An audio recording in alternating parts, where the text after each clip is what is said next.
We are clearly at about the end. I don't know how many put downs. Thanks, guys. Appreciate it. There have been perspectives offered in a lot of different ways from my dad. His struggles to even come to the U.S. All of it's the stuff of legends. But his greatest achievement is still his family. And any reflection of dad would be meaningless without my mom. No one could fathom the influence, support, partnership, and love that my mom has provided. Dad's made a lot of momentous decisions throughout his life that has uplifted our family across the globe, but no decision was more important than him marrying my mom. Yes. Next month would have been 55 years of marriage.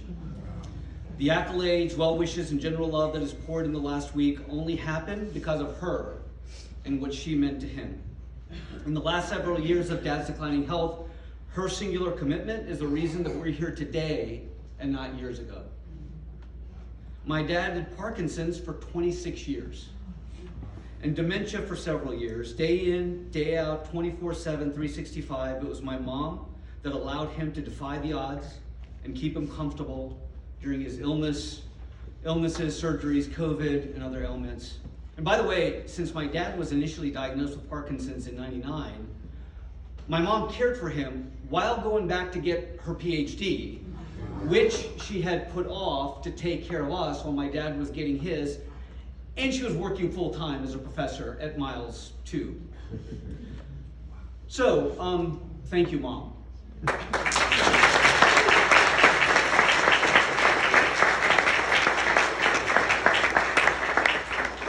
We know all the great stuff about Dad. Let me tell you what living in the household with Dad was like. So if you had to word cloud this, the biggest word would be discipline. He swore by the power of planning and structure. Above all else, he believed in the power of the pen. And the power of the pen, I don't mean his writings and freedom of speech or press. I mean an actual literal pen. He had the same pen for almost 18 years that he kept and did not lose. What defined Dad, though, is not just being able to hold on to the same pen for nearly 20 years. It's that my amazement at him being able to do this was only exceeded by his amazement that I was amazed to begin. Many times in an exasperated tone, he would counter, "But Anoop, where would the pen go? It's an inanimate object. If you use it and you put it back in the right place, it will always be there the next time." The second word in the word cloud would be feedback. So corporations and business schools across the country, radical transparency and continuous feedback are all the rage. Neither was a business strategy for my dad, it's just the way he lived his life. It didn't matter if Dad had known you for 20 years or if he just met you. He would offer your opinion, often unsolicited, in terms of how you can improve your life. Everything that my dad did was done with purpose, passion, intensity, including parenting.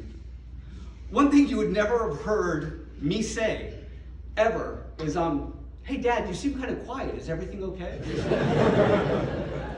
Let me give you a sense of Dad's parenting by sharing a couple of things that in all of my years, I've never heard him say.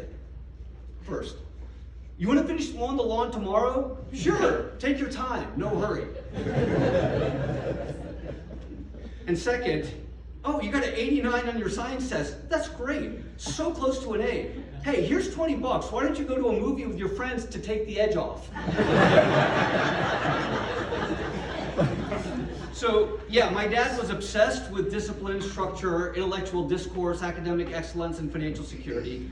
But you know what? That's not really that different from his generation, particularly of immigrants. But here's where Dad went to the next level. You see, Dad may have been very particular about what he wanted, but he had an incredible ability to cast that aside and meet you where you were. He accepted and adapted to life on life's terms and people on their own terms. Just picture 1977, Dad was 37, years old, with a BA and a master's degree, working on his PhD in Tuscaloosa, with a wife and 2 small kids, and he worked part-time at Burger King. One of my earliest memories is walking into the Burger King and seeing him mopping floors. How many people do you know where intellectual integrity and academic ego could somehow coexist with a humility that preached, this is what I need to do to support my family?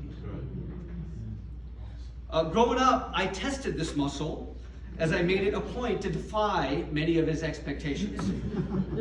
I mean, he had struggled, sacrificed, and endured unfathomable hardships for the sole purpose of making sure his family, particularly his kids, could take advantage of opportunities in the US he had only dreamed about. So, having a son, fail out of college, and enter treatment for alcoholism was noticeably absent from the family's long-term strategic plan. And for years afterwards, I continued to fail to follow the right path. I didn't go to graduate school. I worked at a nonprofit.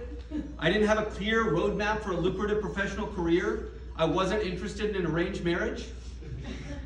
And in all of this, his response was unwavering support for the path that I was on. Every time in his life when Dad was confronted by a world that was unfamiliar, he navigated through it without judgment. And you have to understand that he was a first-generation immigrant from India.